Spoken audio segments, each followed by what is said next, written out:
haya ya ukanda wa magharibi hasa. Nafikiri hizi sababu kwa kiasi kikubwa ndio, lakini jambo la tatu naweza kusema pia kwamba hata Urusi yenyewe na uthabiti wake ukiangalia mwaka 2022 na sasa hivi, kwa sababu utakumbuka ni Urusi hii ambayo inapigana vita Ukraine na wakati huo huo inapambana na jinamizi la vikwazo kutoka katika mataifa haya magharibi kwa sababu ya kuitaka kuidhoofisha ili isitishe kampeni hiyo.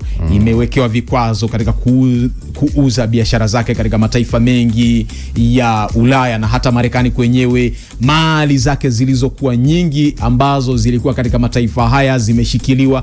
Kwa hiyo hata kule kudhoofishwa, lakini pia katika siku za karibuni Urusi imekuwa ikikabiliwa na uhaba mkubwa wa wapiganaji, wanajeshi na hata wale askari wa kujitolea au mamluki.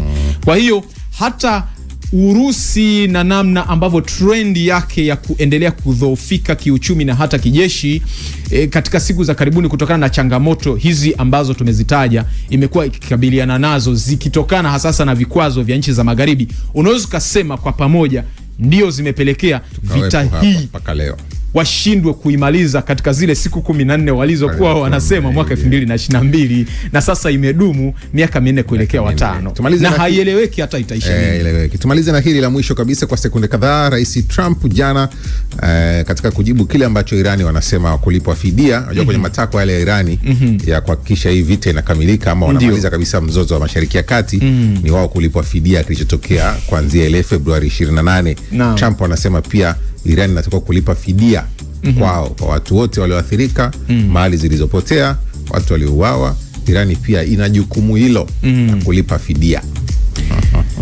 Iran, unaweza kusema Donald kwa sasa ni kama mtu anayetapatapa. Anatapatapa kwa sababu ya kwamba kiangalia kivita ameshindwa kufanikisha yale malengo. Wametaka fedha, sisi tumepokea hilo.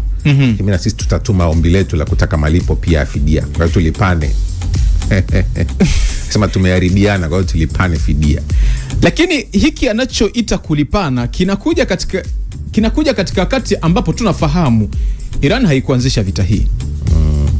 Mashambulizi ya kwanza yaliyopelekea hiki kinachoendelea sasa kwa miezi kuelekea 6 Februari 28 ni Marekani na Uingereza kuanza kutupa maguruneti katika maeneo mengi ya Tehran. Sasa ni kwa kiasi gani dai lake la kutaka fidia kama ambavyo Tehran inataka lina uhalisia? Kwangu mimi ninaona kama kuna walakini.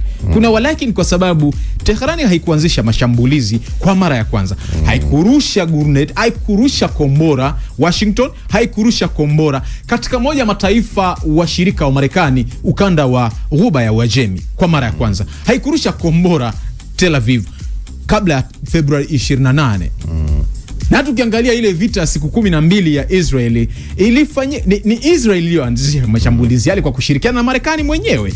Sasa yani katika mazingira yapi nani anaweza kulipwa fidia? Ndio swali. Nani anatakiwa kulipwa fidia? Swali langu najiuliza, kwa nini adhabu ya kifo kwa rais wa zamani wa Syria imechelewa, au ndio walikuwa wanatafuta ushahidi? Anaitwa Salum Kili. Asante kwa ujumbe wako, itakuwa ndio hiyo jibu lako lilojipa hapo. Jambo ambalo viongozi wa Afrika wanakosea, wanatumia bajeti za fedha zao za ndani kujinufaisha wao kama wao na kuweka pembeni maslahi ya umma kwa maana ya matatizo ya wananchi. Asante. Umeandika ujumbe mrefu, lakini anaitwa Lieni, yupo Tabora pale anatufuatilia. Okay. Lakini pia wa mwisho ambaye namcheki hapa anaitwa Yuda Yona, niko Magweagana Mtavira, Singida, tuko pamoja sana na wafuatilia. Asante kwa ujumbe wako pia. Na wapata vyema kabisa kutoka Moshi mjini hapa, anaitwa Renatus Matem. Pia anatuunga mkono bana, asante. Eric Hao anasema wameshanogewa na madaraka na wananufaika nao. Asante Eric, asante kwa ujumbe wako. Wa mwisho kabisa anaitwa Goa Tembo, yupo mtaa wa Ititi, Singida mjini, anasema tuko pamoja bana. Sisi tukirudi time nzuri kwa ajili ya wino mzito. Mwalimu yuko tayari hapa kwa ajili yako, lakini na sisi mpaka 3 kamili za asubuhi.